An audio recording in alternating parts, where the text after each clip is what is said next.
स्थानीय निर्वाचनमा सहकार्य गर्दा धोका खाएको काङ्ग्रेस उनै प्रचण्डको साथ लगाएर सरकारमा जाँदैछ भन्ने कुरा त आइसक्यो बाहिर। होइन, मलाई त्यस्तो लाग्दैन। मलाई के लाग्छ भन्दाखेरि नेपाली काङ्ग्रेसको संसदीय दल, केन्द्रीय समिति र नेपाली काङ्ग्रेसका साथीभाइहरूको सरसल्लाहमा काङ्ग्रेसले उपयुक्त निर्णय लिन्छ। दाहाल नेपाल पक्षलाई काङ्ग्रेसले भोट हाल्छ भन्ने टुप्पामा नाम प्रचण्डजीको नाउँ लेखेको ठाउँमा माधव नेपालजीको नाउँ टुप्पामा लेखेर अविश्वासको प्रस्ताव राखेर नेपाली काङ्ग्रेसका साथीहरूले त्यो प्रस्ताव संसदमा भोटिङ भयो भने मलाई पुरापुरी विश्वास के छ भन्दाखेरि त्यहाँ हात जाँदैन, काङ्ग्रेसले भोट हाल्छ भन्ने मलाई लागेको छैन। नभई नहुने पार्टी भनेर पनि चित्रण गर्छन् क्या। हो, तपाईले भनेको कुरा सत्ता पनि नेपाली काङ्ग्रेसले लिएको। तपाईलाई सत्ता नेपाली काङ्ग्रेस सत्ताका लागि दौडने होइन नेपाली काङ्ग्रेस, तर मौका आयो भने छोड्दैन। सत्ताको पछाडि काङ्ग्रेस दौड्दैन। सत्ता काङ्ग्रेसको पछाडि दौडेर आयो भने काङ्ग्रेसले अब जनताको भलाइ र मुलुकको हितका लागि काङ्ग्रेसले सत्ताबाट विमुख भएर जोगी पनि हुन सक्दैन काङ्ग्रेस। त्यसकारणले सत्ताको पछाडि दौडने काङ्ग्रेस होइन, सत्ता स्वयं काङ्ग्रेसको पछाडि दौडेर आउने दिन आयो भने त्यो बेला विचार गरेर जनतालाई र राष्ट्रलाई सर्वोपरि ठानेर हामीले त्यहाँ के भन्दाखेरि सत्तालाई घोडा बनाउनु पर्ने हो काङ्ग्रेसले। अब म फेरि अगाडिकै प्रश्नमा गएँ। तपाईँले यो बेलामा काङ्ग्रेस सत्तामा जान उपयुक्त हुँदैन भन्ने मनसायले उत्तर दिनुभएको थियो। अब भनिदिनुहोस्, आवश्यकता रह्यो, देशलाई आवश्यकता रह्यो, देश जोगाउनु पर्यो, मुलुकलाई आवश्यकता रह्यो भने काङ्ग्रेस सरकारमा जान तयार छ। शेरबहादुर देउवा प्रधानमन्त्री हुन तयार हुनुहुन्छ? अब यो हेर्नुहोस्, नेपाली काङ्ग्रेसलाई सत्तामा जानका लागि धेरै प्रक्रिया, संविधानका प्रक्रिया छन्। पहिलो नम्बर त नेपाली काङ्ग्रेसको त्यो विषय आएकै छैन। आएको भनेको अनौपचारिक रूपमा आउनु र लिखित औपचारिक रूपमा कसैले प्रस्ताव गर्नुमा धेरै अन्तर छ। र नेपाली काङ्ग्रेसले धेरै धोका पनि पाइसकेको पार्टी हो। त्यसकारणले यसले सुँगी धैर्यता धारण गरी आफ्ना कदमहरू अगाडि चाल्नु छ। अब नेतृत्व कस्तो आउनुपर्छ र यिनै चर्चा चलेका 8-10 जना व्यक्तिहरू छन्, यो नेतृत्व आउँछ अथवा नयाँ नेतृत्व आउँछ? नेतृत्व कस्तो आउनुपर्छ? तपाईँले भनेको कुरा बडा राम्रो। मलाई के लाग्छ भन्दाखेरि नेपालमा एउटा यो परिस्थिति निर्माण हुन गइराखेको छ। तपाईँलाई म आज भन्दैछु, आधुनिक नेपालमा एकदम आधुनिक किसिमको पार्टी नेपाली काङ्ग्रेस आजभन्दा 70 वर्ष अगाडि जो स्थापना भएको पार्टी हो, यही बेला काँचुली फेर्दैछ। ठुलो अधिवेशन हुँदैछ नेपाली काङ्ग्रेसको 14औं महाधिवेशन। काँचुली फेर्दैछ। काँचुली फेर्दैछ। तपाईलाई म लेखेर पनि राख्न भन्न चाहन्छु कि नेपाली काङ्ग्रेसको अबको अधिवेशनमा 66% हरेक तहमा, केन्द्र, प्रदेश, जिल्ला, गाउँ नगर, ओडामा युवाहरू 66% युवाहरू समावेशी रूपमा महिला, दलित, जनजाति, मधेसी, मुस्लिम, अपाङ्ग र लोपोन्मुख जातिका मानिसहरूको प्रतित्व भएको संरचनाहरू बन्ने छन्। फेरि सुन्न चाहे कि नेतृत्वमा कस्तो पात्र आउला यहाँ? अब हेर्नुहोस्, उम्मेदवार हुनका लागि धेरैजनाले आफूलाई प्रस्तुत गरेका छन्। प्रस्तुत गर्नु पनि पर्छ। डेमोक्रेटिक पार्टीमा करिबन दर्जन जति आकांक्षीहरू देखिएका छन्। ल, म तपाईँका नाउँ भनिदिन्छु। म शेरबहादुर देउवा वर्तमान सभापति छन्। उहाँले स्वेच्छाले म चुनाव लड्दैन भन्यो भने उहाँले लड्न पाउनु पर्यो। काङ्ग्रेस कसैलाई प्रतिबन्ध लाउने पार्टी त होइन। रामचन्द्र पौडेल सभापति लडेर घाइते, निकटतम प्रतिद्वन्दी उहाँले लड्न पाउनु पर्यो। सिटौलाजीले म लड्छु, म अघिल्लो पटक पनि लडेको भनेर भन्नुहुन्छ, उहाँ पनि लड्न पाउनुहुन्छ। विमलेन्द्र निधि उपसभापति भइसक्नुभयो, अब उहाँको जाने सभापति पद उहाँ लड्न पाउनुपर्छ, लड्ने इच्छा भयो भने। प्रकाशमान सिंह महामन्त्री र उपसभापति भइसक्नुभयो, उहाँले पनि म लड्न पाऊँ भन्यो भने लड्न पाउनुहुन्छ। शशाङ्क कोइराला उहाँ महामन्त्री हुनुहुन्छ, अब म सभापतिमा लड्छु, मेरो त अब इच्छा सभापतिका, उहाँले पनि लड्न पाउनु पर्यो। शेखर कोइराला म थिएन जो फड्को मार्छु भनेर उहाँ आइराख्नु भएको छ, उहाँले पनि लड्न पाउनुहुन्छ।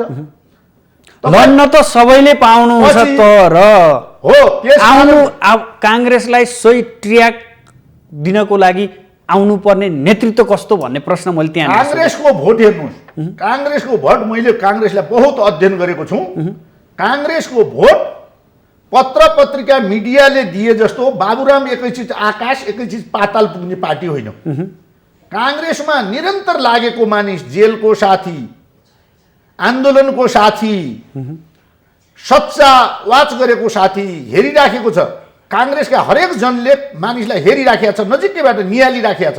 यो मान्छे पार्टीको सभापति बनाए ठिक छ, यो ग्रुपको भनेर पनि होइन, त्यो ग्रुपको भनेर पनि होइन, को महामन्त्री बनाउने, कसलाई सहमहामन्त्री बनाउने, कसलाई उपसभापति बनाउने।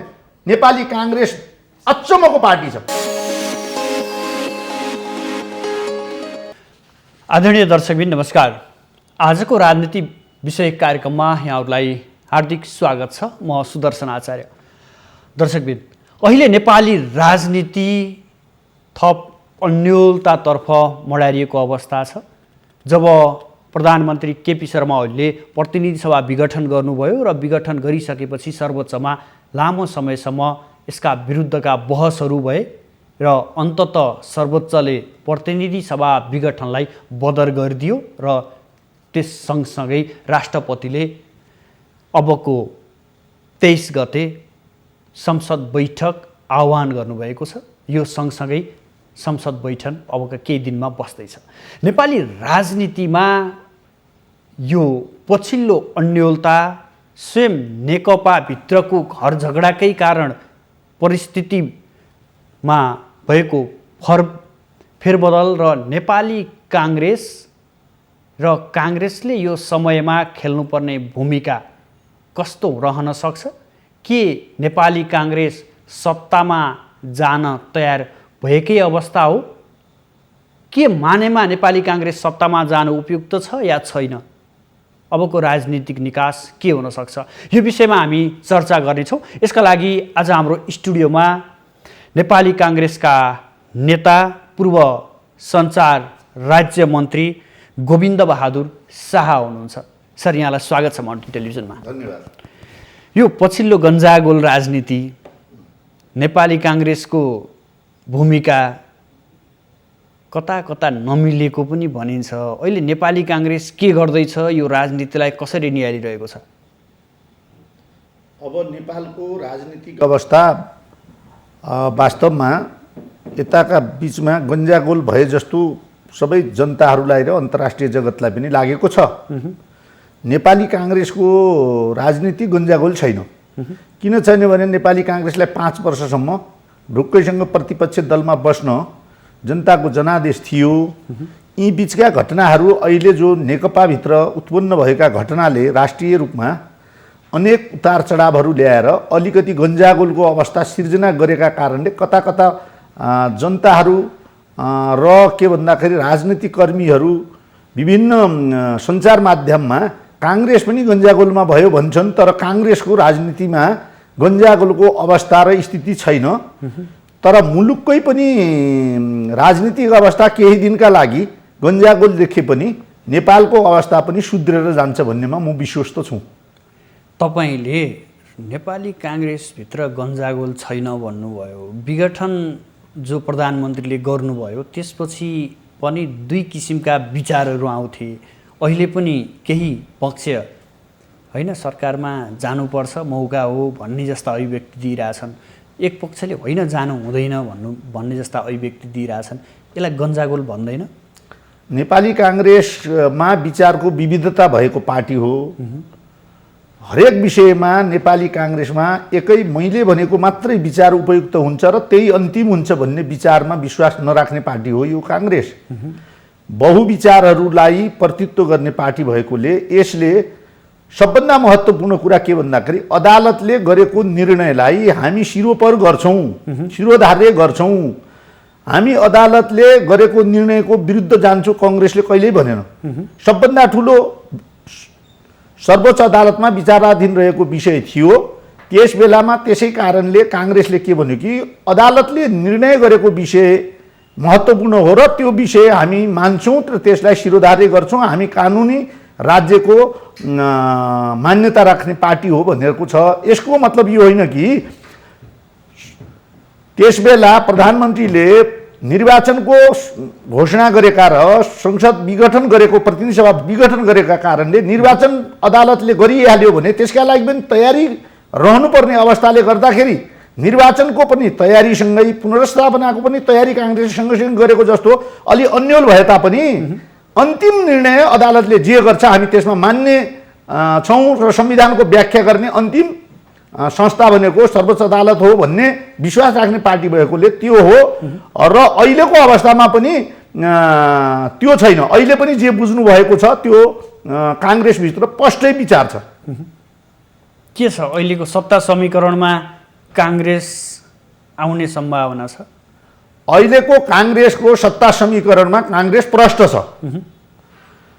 अहिलेसम्म, आजका दिनसम्म संसदमा सबैभन्दा ठुलो बहुमत प्राप्त दल नेकपा छ।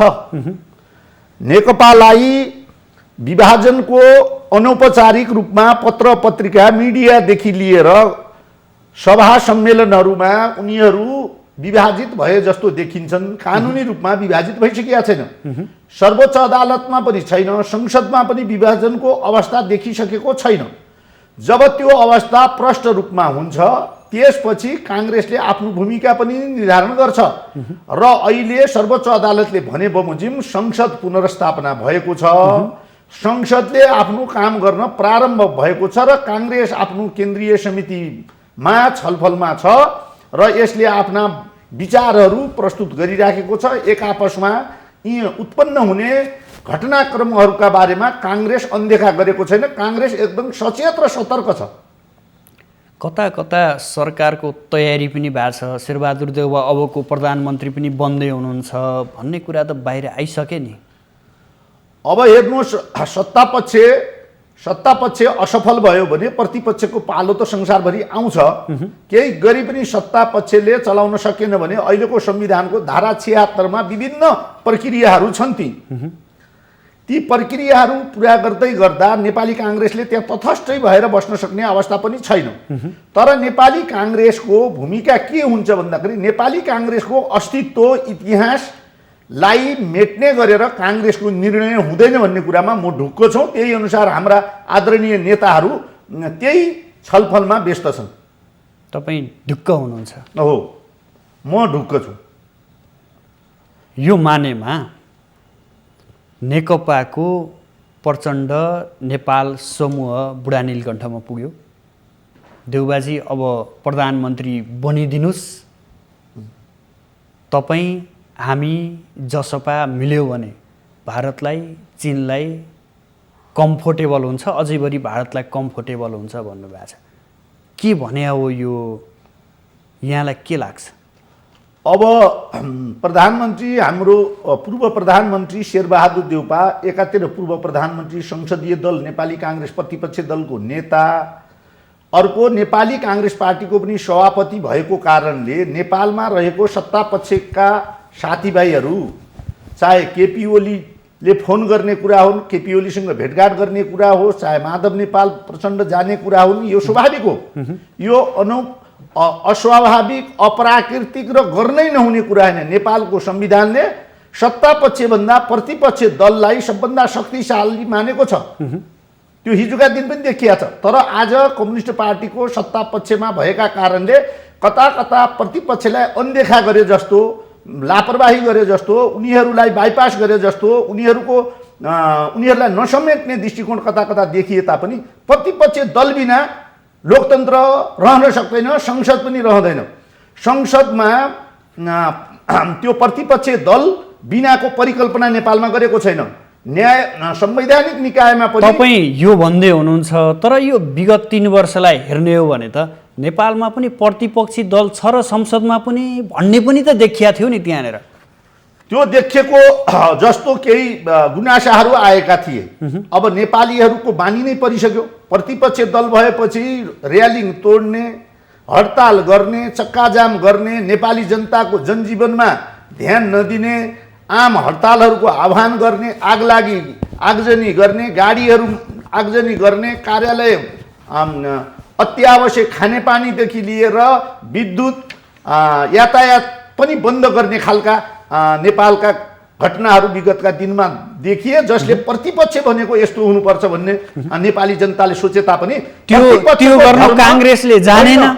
प्रतिपक्षको धर्म वास्तवमा अहिले यो 2-3 वर्ष जो काङ्ग्रेसले निर्वाह गर्यो त्यो सबभन्दा उत्कृष्ट छ। नेपालको इतिहासमा यति राम्रो प्रतिपक्षको भूमिका कहिले पनि थिएन। त्यस कारणले त्यही भएर यो भ्रष्टाचार बढ्या हो। भ्रष्टाचारको बारेमा नेपाली काङ्ग्रेसले केन्द्रीय समितिमा निर्णय गरेको छ, संसदीय दलमा कुरा उठाएको छ, ध्यान आकर्षण गरेको छ, सार्वजनिक महत्त्वको विषयमा बोलेको छ।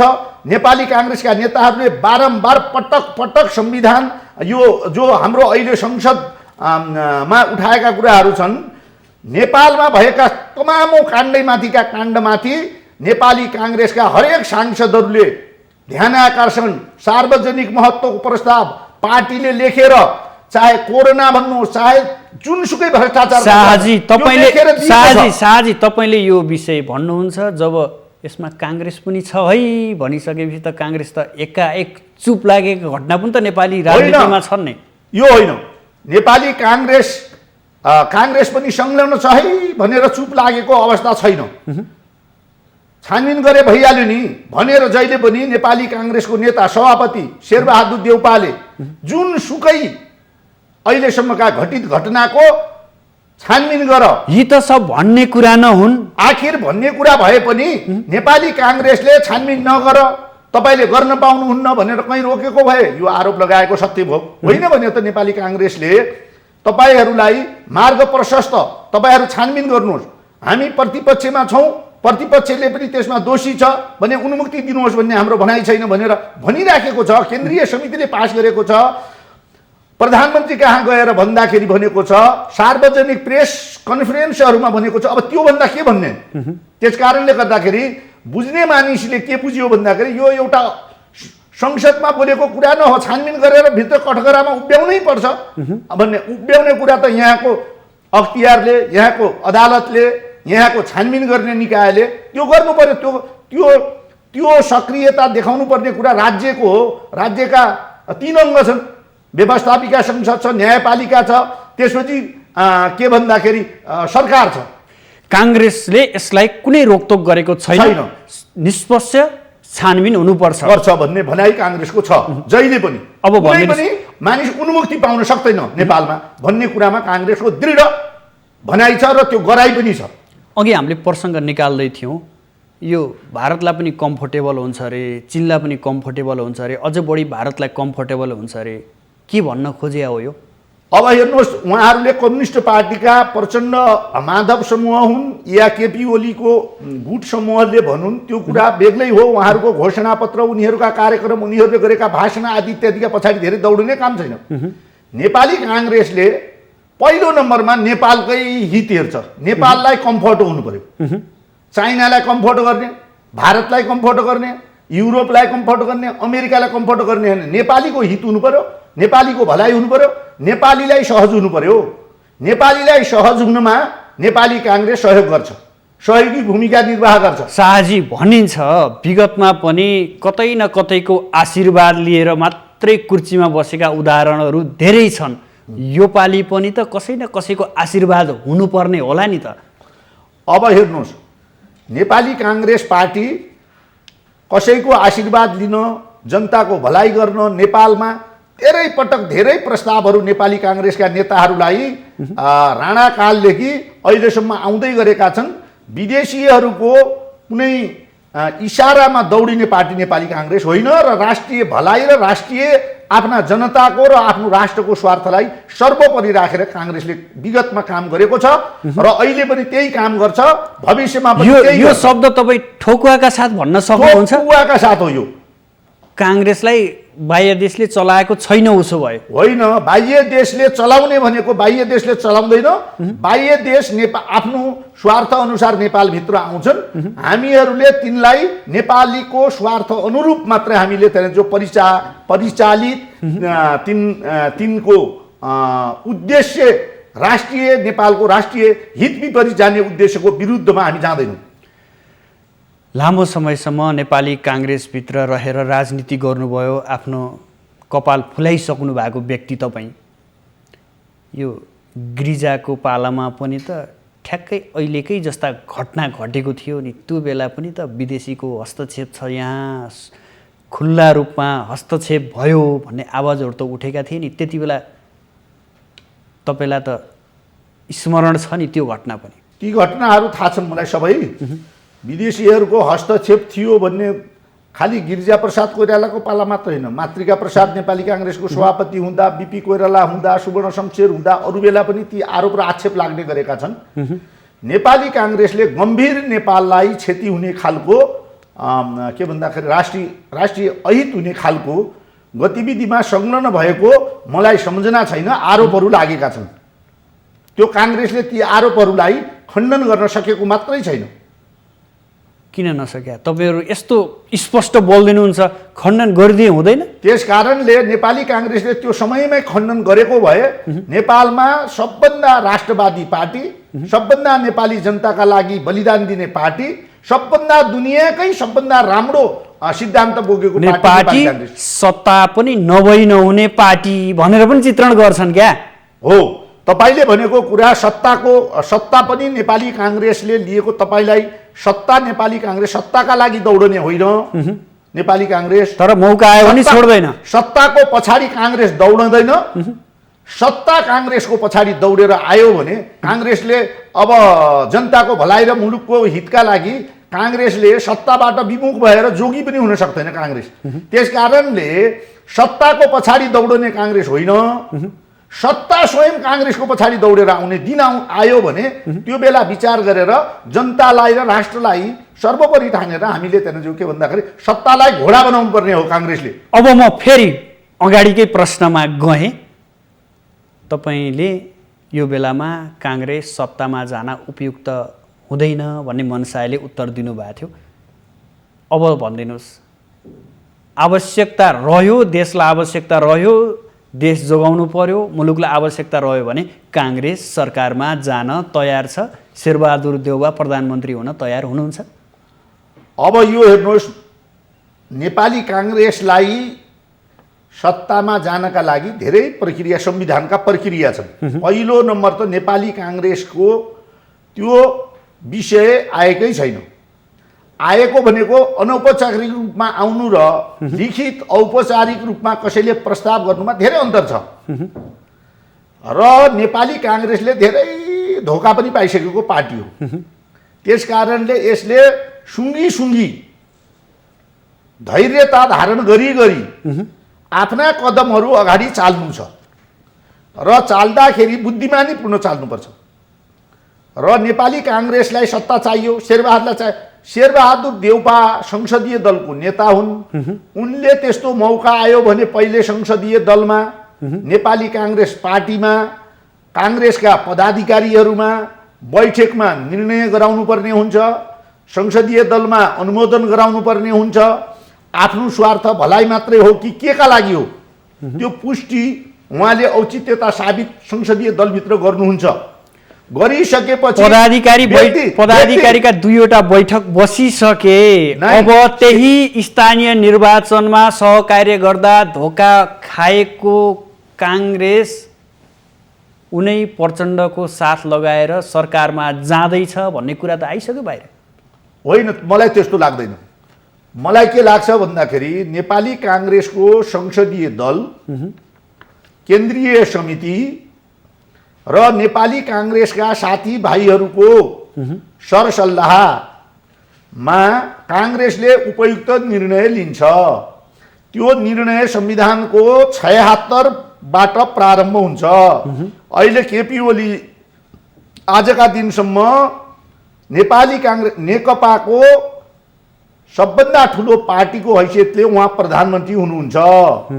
उहाँ प्रधानमन्त्री नहटिकन प्रधानमन्त्रीको पद खाली रहँदैन। त्यो पद खाली रहनका लागि प्रक्रियाहरू निर्धारण गरिएका छन्। प्रश्न छ त्यहाँ कुन कुन अवस्थामा अविश्वासको प्रस्ताव पास हुन्छ, विश्वासको मत लिनुपर्छ, अविश्वासको प्रस्ताव हुन्छ, कति दिनमा भएन भने के हुन्छ भनेर प्रक्रियाहरू छन् त्यहाँ, सब छ। त्यस कारणले अहिले शेरबहादुर देउपा प्रधानमन्त्री हुने चिजको ठ्याक्क आइहाल्यो र ठ्याक्कै आजको बैठकमै गरेर आजै त्यहाँ जो प्रक्रिया प्रारम्भ भइहाल्छ भन्नेमा म कतै पनि मलाई छैन र त्यो परिस्थिति आइसकेको छैन। नेपाली काङ्ग्रेसले यी यावत घटनाहरू अहिलेका केही महिना 2-3 महिना यता घटेका घटित घटनाहरूको सम्पूर्ण कारण, यसको परिणाम सम्पूर्णको विश्लेषण गर्नुपर्छ र मुलुकलाई पनि हेर्नुपर्छ। तपाईले भनेको निश्चित हो, नेपाली काङ्ग्रेसलाई जतिसुकै आरोप र आक्षेप लगाएर कम्युनिस्ट पार्टीका साथीहरूले कृत्रिम रूपमा, अप्राकृतिक रूपमा विचार पनि वास्तवमा उहाँहरूका बीचमा मिल्दैन थियो होला, ती एक भए नेपाली काङ्ग्रेसका विरुद्धमा जुन एकीकरण गरे, त्यो एकीकरण मुलुक जनता र त्यहाँ जो के भन्दाखेरि समृद्धि विकासका लागि केन्द्रित गर्छु भनेको कुरा धोका भएको छ र त्यो धोका भएको कुराबाट जनताको पनि मोहभङ्ग भएको छ र अहिले काङ्ग्रेस त्यही धोका दिनेवालासँग काँधमा काँध थापेर सत्तामा जाँदैछ। होइन, त्यो मलाई त्यस्तो लाग्दैन। नेपाली काङ्ग्रेसले हतारेर कुनै सत्तामा जाने निर्णय एकाएक गर्दैन। तपाईँ हेर्दै जानुहोस्। आयो त महामन्त्रीले त नेपाल दाहाल पक्षबाटै सरकारमा जानुपर्छ, काङ्ग्रेस सत्तामा जानुपर्छ भनेर खुल्ला रूपमा अभिव्यक्ति दिइसक्नु भएको छ। दाहाल नेपाल पक्षलाई काङ्ग्रेसले भोट हाल्छ भन्ने टुप्पामा नाम प्रचण्डजीको नाउँ लेखेको ठाउँमा माधव नेपालजीको नाउँ टुप्पामा लेखेर अविश्वासको प्रस्ताव राखेर नेपाली काङ्ग्रेसका साथीहरूले त्यो प्रस्ताव संसदमा भोटिङ भयो भने मलाई पुरापुरी विश्वास के छ भन्दाखेरि त्यहाँ हात जाँदैन, काङ्ग्रेसले भोट हाल्छ भन्ने मलाई लागेको छैन। आज अहिलेसम्म मलाई लागेको छैन है। ल अब भनिदिनुहोस्, यो नेकपा फुटोस् भन्ने चाहना हो? यो स्पष्ट दुईधार भयो, तिमीहरू स्पष्ट पार्टी भएर आऊ र बल्ल काङ्ग्रेसले निर्णय गर्छ भनेको नेकपा फुटोस्, काङ्ग्रेसलाई चाहिँ आगामी निर्वाचनमा पनि कम्फर्टेबल हुन्छ? नेपाली काङ्ग्रेस कहिले पनि पार्टी कसैको फुटोस् भन्ने चाहँदैन। एकै भयो भने राम्रो, रहर पनि ठुलो पार्टी भइराख्यो भने त्यसैसँग फाइट गर्न पनि सजिलो। कमजोर बनिन्छ नि त त्यो भयो भने। कमजोर भयो भने के भन्दाखेरि कमजोर पार्टीसँग मिल्यो भने धेरै चिज विकृतिहरू पनि आउँछन्। हामी कसै पार्टीलाई फुटाउन हामी चाहँदैन। अब यो हेर्नु, फुटको सिद्धान्त के हुन्छ भन्दा मैले मार्क्सवाद पनि त्यत्तिकै पढेको छु। कम्युनिस्टहरूले आफूले मात्र मार्क्सवाद पढे भन्छन्। यो मार्क्सवाद भौतिकवाद, मार्क्सको द्वन्द्वात्मक ऐतिहासिक भौतिकवाद भन्ने बहुत राम्रो भागको अध्ययन मार्क्सले गरेका छन्। प्रत्येक व्यक्तिभित्र द्वन्द्व छ, प्रत्येक परिवारभित्र द्वन्द्व छ, प्रत्येक समाजभित्र द्वन्द्व छ र प्रत्येक राष्ट्रभित्र द्वन्द्व छ र प्रत्येक पार्टीभित्र पनि द्वन्द्व छ। सामाजिक सङ्घ संस्था हरेकमा द्वन्द्व छ। यो आन्तरिक कारण सबभन्दा प्रबल हुन्छ। आन्तरिक कारण भनेको अहिले नेकपाभित्रको जो द्वन्द्वको विभाजनको मूल कारण छ, प्रधान कारण छ आन्तरिक द्वन्द्व हो। त्यो शेरबहादुरजीले ल भङ्ग गर भनेर भङ्ग गर्यो, केटाकेटी हुन् र केपी ओली। त्यो बाहिर मार्केटमा के शेरबहादुरले भन्यो भङ्ग गर, शेरबहादुरले भन्यो पुनर्स्थापना गरिदियो। त्यो होइन, यो आन्तरिक कारण छ। कम्युनिस्ट पार्टीको आन्तरिक द्वन्द्व, आफ्नो सत्ता स्वार्थ, पदीय भागभण्डा, पावर सेयरिङमा अहिले यताका 3 वर्षमा प्रश्न देखिसक्यो। केपी ओलीको यो 1 महिनाको भाषण तपाईँ सुन्नुहोस्, प्रचण्डको 1 महिनाको भाषण सुन्नुहोस्, तपाईँ माधव नेपालको सुन्नुहोस्, त्यसपछि गएर के भन्दाखेरि अरू सिनियर नेताहरूका तपाईँ सुन्नुहोस् र त्यो प्रश्न हुन्छ कि अहिलेको विभाजन राष्ट्रको भलाइका लागि, जनताको हितका लागि, जनताको अनुहारमा हाँसो ल्याउनका लागि, रोजगारीका लागि, विदेशमा गएका मानिसलाई सेवा दिनका लागि, न्याय नपाएका जनता, निर्मला पन्तदेखि लिएर अरू देशभरि हत्या हिंसादेखि बलात्कारदेखि लिएर यिनलाई न्याय दिनका लागि कोरोनाबाट आजित भएका नेपाली यो त जनतालाई राहत दिनका लागि पटक्कै हुँदै होइन। छैन क्या। यो त नेपाली राजनीतिक संस्कारमा जनताको सेवा गर्ने भन्ने कुरा त न काङ्ग्रेसमा छ न कम्युनिस्टमा छ, कसैमा पनि देखिँदैन। तपाईँहरू जनताका आवाज उठाउने, जनताको घरसम्म पुग्ने, जनताको चुलो बलेको छ या छैन भन्ने त्यो कुरामा त देखिँदैन। नेपाली राजनीतिक दलहरू देखिँदैनन्। पटक्कै जनताले विश्वास तब गर्छन् उही चुनावका बेला गर्छन्, अघि पछि जनताले तपाईँहरूबाट केही आशा अपेक्षा केही पनि छैन कि। कति निराश बनाएको कि तपाईँहरूले जनतालाई। होइन, तपाईँले भनेको कुरा ठिक हो, जनता अहिले निराश छ। यो 3 वर्षमा जनता निराश भए। सङ्घीयताको विरुद्धमा पनि मानिसहरू आइसके। सिंहदरबार गाउँमा पुग्यो भने गाउँमा बदलाको भावना छ। ओडाको एउटा ओडा अध्यक्षले राम्रो काम गर्न सकेका छैन। गाउँमा नगरपालिकाले न्याय दिन सकेका छैन। खानेपानी बनाउँदा, सिँचाइ बनाउँदा, विद्यालय बनाउँदा, बाटाघाटा बनाउँदा पार्टी हेर्छन्, तर काङ्ग्रेस बोल्दैन। भ्रष्टाचार छ त्यहाँ, लुटमाथि लुट छ। र यो कुराले गर्दाखेरि अहिले नेपाली जनता पनि, मिडियाका साथीहरू पनि तपाईँले भनेकै जस्तो नेपाली जनताको सेवाका लागि लागेका पार्टी खै त भनेर प्रश्न गर्ने बेला आएको जस्तो महसुस सबैले गरिराखेका छन्। तर यो आवधिक निर्वाचनले त्यो प्रमाणित गरिदिन्छ नि। जनताको सेवा गर्ने पार्टीलाई, सेवा गर्न आश्वस्त गर्ने पार्टीलाई उसले जनताले मालिक बनाउँछ। त्यही पार्टीलाई देशको सत्ता चलाउन जिम्मा दिन्छ। र जो पार्टीले जनता विरोधी काम गर्छ त्यसलाई दण्ड पनि दिन्छ। यसमा ढिलो चाँडो हेर्दै जानुहोस् न। मेरो भनाइ त्यो छ। त्यस कारणले गर्दाखेरि राहत दिनका लागि नेपालका नेताहरू छँदै छैन। 2% नेताहरू नेपालमा भ्रष्टाचार होलान्, इमान्दार मानिसहरू छँदै छैन भन्ने कुरा म मान्न तयार छैन। अहिले पनि नेपालमा 98% नेपालका नेताहरू इमान्दार छन्। तर त्यही 2%ले जित्दिन्छ। त्यो 2%ले कहिलेकाहीँ मानिसलाई त्यहाँ जो के भन्दाखेरि निराशावादी बनाएको छ। र त्यो पनि अवस्था भविष्यका दिनमा त्यो सुध्रिएर जान्छ भन्नेमा म पुरा विश्वस्त छु। अझै एउटा प्रश्न सोध्न मन लाग्यो, यो संसदभित्रकै प्रश्न। तपाईँ पूर्व मन्त्री पनि भइसकेका मान्छे, पटक पटक बानेश्वर पनि छिरिसकेका मान्छे, अहिलेको यो सत्ता समीकरण र नेकपा भित्रका दुवै पक्षले भनिरहेछन् यहाँ अब सांसदहरू किनबेच हुन्छ अरे। कस्तो हो यो किनबेच भन्ने? कस्तो हो? कति महँगा हुन्छन् यी सांसदहरू, कति सस्ता हुन्छन्, कसरी किनिन्छन्, कसरी बेचिन्छन्, यो बारेमा भनिदिनुहोस्। अब मलाई त मेरो व्यक्तिगत भन्नुहुन्छ भने कुनै प्रधानमन्त्रीबाट पनि खरिद बिक्रीका लागि मैले 1 रुपियाँ पनि लिएको छैन। तपाईँको त्यो व्यक्तिगत कुरा हो? त्यो मेरो व्यक्तिगत कुरा हो। संस्कारको कुरा गरेँ मैले। अहिले चलेको छ, केही हिजोका दिनमा पनि चलेको थियो। केही मानिसहरूले भन्ने गरेका छन्, वास्तवमा होटेलमा लगेर थुनेका उदाहरण पनि देखिया छ। त्यो विकृतिहरू देखेका छन्। त्यो विकृतिहरू वास्तवमा यो अहिले वास्तवमा चुनाव भइदिएको भए यी विकृतिहरू आउँदैन थिए। तपाईँलाई म खास कुरा बताइदिउँ। अब यो विकृति आउने परिस्थिति सिर्जना भएको छ। हाम्रो 76 को परिस्थिति नरह्यो भने अझ त्यो विकृति 76-1 को परिस्थिति एउटै दल सिङ्गो दल नरहेको अवस्थामा त्यो बढेर जान्छ। सबभन्दा ठुलो दल बनाउने घोडबाजी चल्छ। आफ्नो केन्द्रीय समितिमा बहुमत पुर्याउने होड चल्छ। त्यसपछि गएर 30 दिनभित्र विश्वासको मत लिने होड चल्छ। यी तमाम श्रृङ्खलाहरू छन्। त्यो श्रृङ्खलामा अब के भन्दाखेरि नेपाली काङ्ग्रेस पार्टीकै जस्तो नेपाली काङ्ग्रेस पार्टीमा पनि केही कमी कमजोरी होलान्, तर कम्युनिस्ट पार्टीले त के भन्दाखेरि अहिले यो मैले प्रश्न देखिसकेँ। त्यो अवस्था झन् ज्यादा बढेर जाला भन्ने खतरा छ। तर मेरो आह्वान के छ भन्दाखेरि होइन, त्यस्तो खरिद बिक्रीमा नलाग्नुहोस्। जता लाग्ने हो आस्थाका आधारमा लाग्नुहोस्। जुन साइडमा लाग्ने हो आस्थाका आधारमा लाग्नुहोस्। र यस बेलामा अब चाहे निर्वाचनका कारणले होस्, निर्वाचन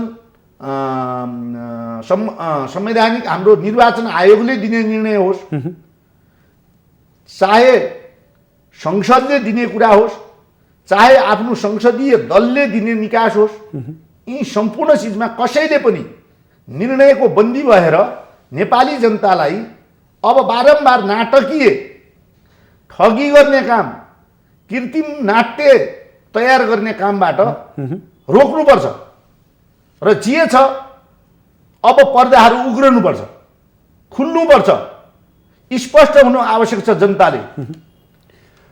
र 5 वर्ष मिलेर बस्छौँ, सदैव अस्थिरता भयो। हामी अस्थिरता ल्याउँदैनौँ, हामी जनताको भलाइमा गर्छौँ। 2007 सालदेखि यता कुनै पनि सरकार 5 वर्ष पुरा चलेन। हामी चलाउँछौँ भनेर कम्युनिस्ट पार्टीकाले आफ्नो के भन्दाखेरि नारा, चुनावी नारा बनायो। आफ्नो निर्वाचनको बेला घोषणा पत्रमा लेखे, सारा चिज भयो। जनताले पत्याए।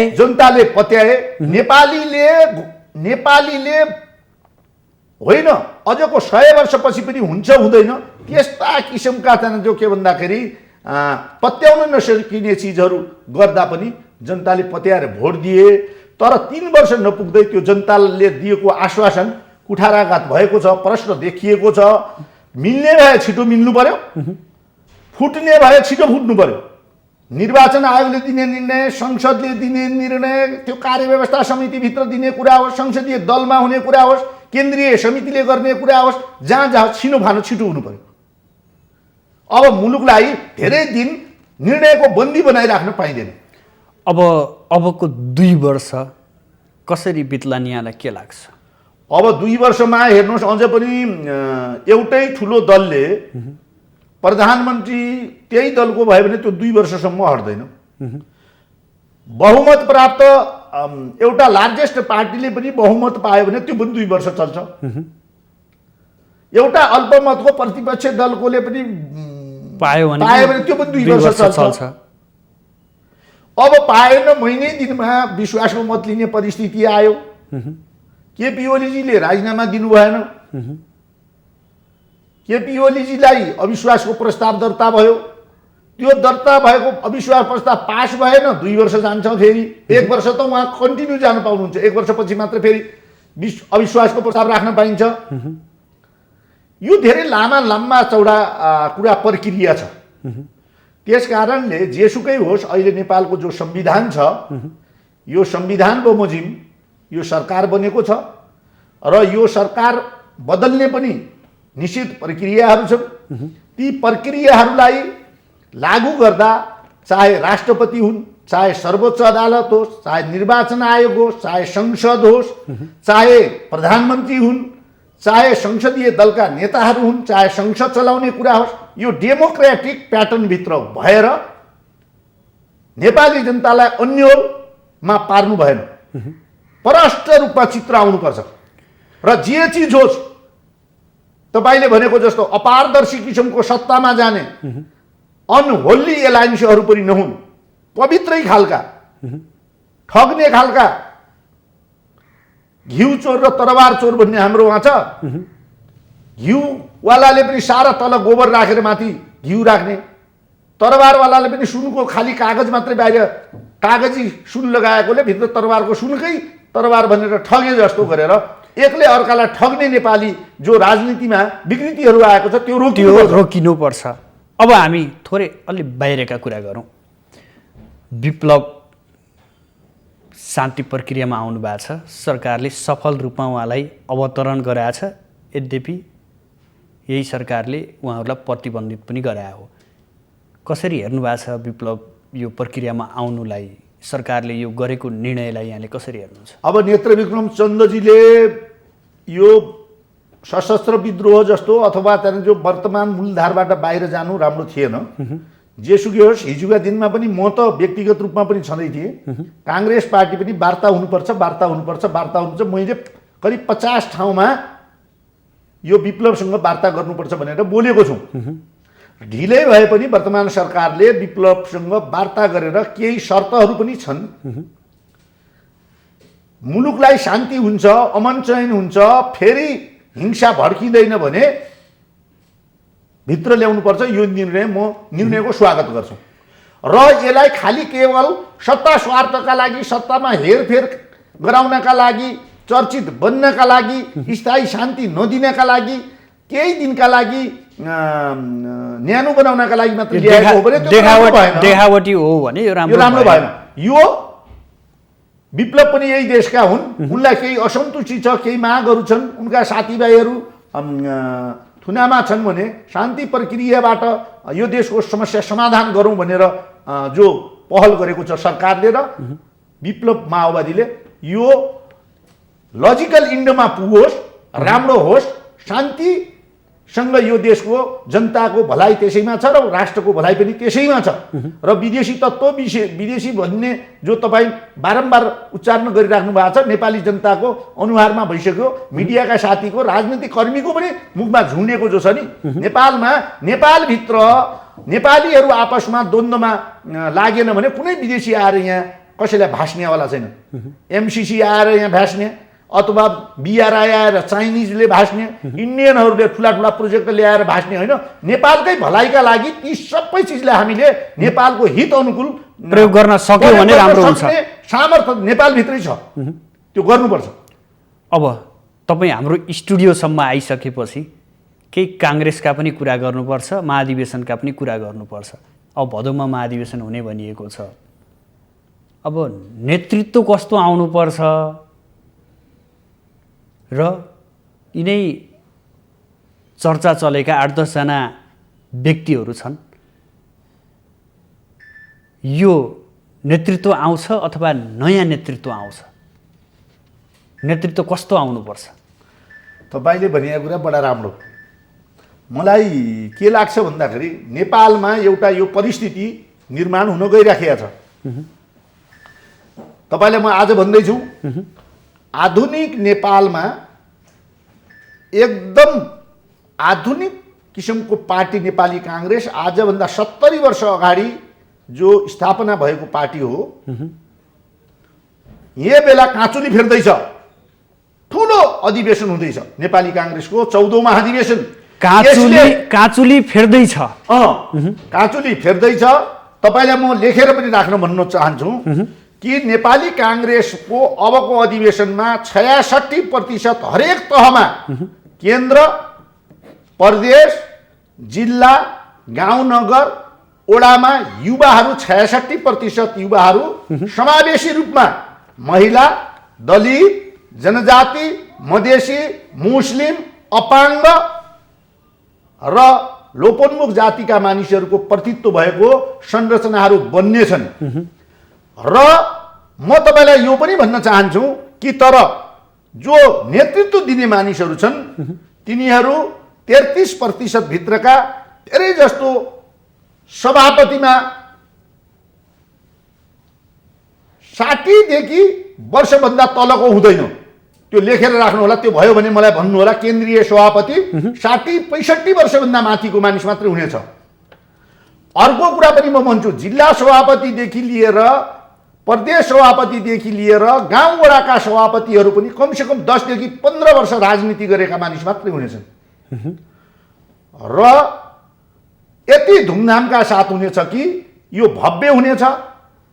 आधुनिक प्रविधिले प्रयोग गर्न सक्ने खालका मानिसहरूले भरिपूर्ण हुनेछ र आगामी दिनमा नेपालको पहिलो नम्बरको पार्टी बनाउने सामर्थ्य राख्ने तपाईँ यो भन्दै हुनुहुन्छ, तर तपाईँकै पार्टीका शीर्ष नेता जो 65बाट माथि उकालो लगाइसके ती नेताहरूले छोड्नेवाला छैनन्। नै मैले 65 भन्दा माथिका सबले छाड्नुपर्छ भनेको छैन, अरूले पनि भनेको छैन। जो चुनावबाट जितेर आउँछन् ती 65 मार्ने त होइन नि। मेरो भनाइ के छ भन्दाखेरि हेर्नुहोस्, प्रदेशको सभापति, जिल्लाको सभापति अलि परिपक्व मान्छे नै हुन्छ, तर समग्रमा युवाहरू 66% हरेक तहमा, गाउँ तह, जिल्ला तह, नगर क्षेत्र, प्रदेश, केन्द्रीय तह, विभागमा समेत सम्पूर्ण युवाहरूले भरिपूर्ण भएको पढे लेखेका मानिसहरू, दक्ष मानिसहरू, विदेश स्वदेशमा अनुभव ज्ञान हासिल गरेका मानिसहरू यो पार्टीको यो 14औं महाधिवेशनमा हुनेछ। यो महाधिवेशन भव्य हुन्छ। र मैले फेरि सुन्न चाहे कि नेतृत्वमा कस्तो पात्र आउला यहाँ? अब हेर्नुहोस्, उम्मेदवार हुनका लागि धेरैजनाले आफूलाई प्रस्तुत गरेका छन्। प्रस्तुत गर्नु पनि पर्छ। डेमोक्रेटिक पार्टीमा करिबन दर्जन जति आकांक्षीहरू देखिएका छन्। ल म तपाईँका नाउँ भनिदिन्छु। म शेरबहादुर देउपा वर्तमान सभापति छन्। उहाँले स्वइच्छाले म चुनाव लड्दैन भन्यो भने उहाँले लड्न पाउनु पर्यो। काङ्ग्रेस कसैलाई प्रतिबन्ध लाउने पार्टी त होइन। रामचन्द्र पौडेल सभापति लडेर घाइते निकटतम प्रतिद्वन्दी उहाँले लड्न पाउनु पर्यो। सिटोलाजीले म लड्छु, म अघिल्लो पटक पनि लडेको भनेर भन्नुहुन्छ, उहाँ पनि लड्न पाउनुहुन्छ। विमलेन्द्र निधि उपसभापति भइसक्नुभयो, अब उहाँको जाने सभापति पद हो, उहाँ लड्न पाउनुपर्छ लड्ने इच्छा भयो भने। प्रकाशमान सिंह महामन्त्री र उपसभापति भइसक्नुभयो, उहाँले पनि म लड्न पाऊँ भन्यो भने लड्न पाउनुहुन्छ। शशाङ्क कोइराला उहाँ महामन्त्री हुनुहुन्छ, अब म सभापतिमा लड्छु, मेरो त अब इच्छा सभापतिका, उहाँले पनि लड्न पाउनु पर्यो। शेखर कोइराला म त्यहाँ जो फड्को मार्छु भनेर उहाँ आइराख्नु भएको छ, उहाँले पनि लड्न पाउनुहुन्छ। लड्न त सबैले पाउनुहुन्छ, तर हो काङ्ग्रेसलाई सोही ट्र्याक दिनको लागि आउनुपर्ने नेतृत्व कस्तो भन्ने प्रश्न मैले त्यहाँ काङ्ग्रेसको भोट हेर्नुहोस्। काङ्ग्रेसको भोट मैले काङ्ग्रेसलाई बहुत अध्ययन गरेको छु। काङ्ग्रेसको भोट पत्र पत्रिका मिडियाले दिए जस्तो बाबुराम एकै चिज आकाश एकै चिज पाताल पुग्ने पार्टी होइन। काङ्ग्रेसमा निरन्तर लागेको मानिस, जेलको साथी, आन्दोलनको साथी, सच्चा वाच गरेको साथी हेरिराखेको छ। काङ्ग्रेसका हरेक जनले मानिसलाई हेरिराखेका छ, नजिकैबाट निहालिराखेका छ। यो मान्छे पार्टीको सभापति बनाए ठिक छ, यो ग्रुपको भनेर पनि होइन, त्यो ग्रुपको भनेर पनि होइन, को महामन्त्री बनाउने, कसलाई सहमहामन्त्री बनाउने, कसलाई उपसभापति बनाउने। नेपाली काङ्ग्रेस अचम्मको पार्टी छ। यसले सूक्ष्म अध्ययन गरेर अचम्मको परिवर्तन हुनेवाला छ। अघिल्लो पटककै चुनावको कुरा गरौँ, अब हामी अन्ततिर छौँ। अघिल्लो पटकको भन्दा अझै अचम्म काङ्ग्रेस भएर यो पटक निसन्छ र त्यो काँचुली फेर्छ। त्यसमा गोविन्द बहादुर शाहको स्थान कहाँनिर? अब हेर्नुहोस्, मेरो स्थानको कुरा मैले त्यति प्राथमिकता दिएको छैन। म अघिल्लो पटक मलाई सबै साथीहरूले, नेताहरूले पनि मलाई तपाईँ परदेशमा लडिदिनुहोस् भनेका थिए।